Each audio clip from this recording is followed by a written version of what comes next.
هستم از اصفهان. آقای انصاری، من تا چند سال پیش تو مراسم عمر کشون شرکت میکردم، ولی دیگه به الحمدلله این کارا رو نمی کنیم و میخواستم یه شعر داشتم خدمتتون بخونم به اونایی که علی علیه السلام و ترسو و مشرک میخونن و اعتقادشون اینه که حضرت علی این گونه بوده.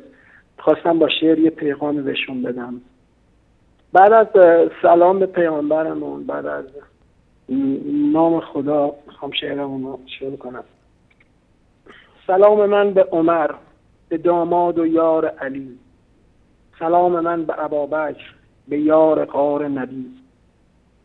سلام کن به عثمان، به پیر و خادم قرآن.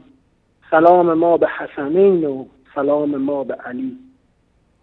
علی که میوه عمر رسول الله هست، علی که زمزمه اش اعوذ بالله هست، علی که لقبش اسد و ید الله هست، علی که حل شده در قل هو الله هست. تشکر میکنم آقای انصاری. خسته نباشید. خدا نگهدار. تشکر میکنم از آقا مهدی بزرگوار. واقعا شعر جالبی بود. امیدوارم که الله سبحانه و تعالی شما رو در این راه ثابت قدم بداره و توفیق مزید نصیبتون بکنه. و واقعا جالب است که چطور وقتی که نور الله سبحانه و تعالی، نور قرآن وارد قلبی میشه، قلبی که تا دیروز در مراسم عمر کشون شرکت میکرده، امروز این گونه با صفا و صمیمیت با اهل بیت و اصحاب پیامبر رفتار میکنه. الله سبحانه و تعالی حفظتون کنه.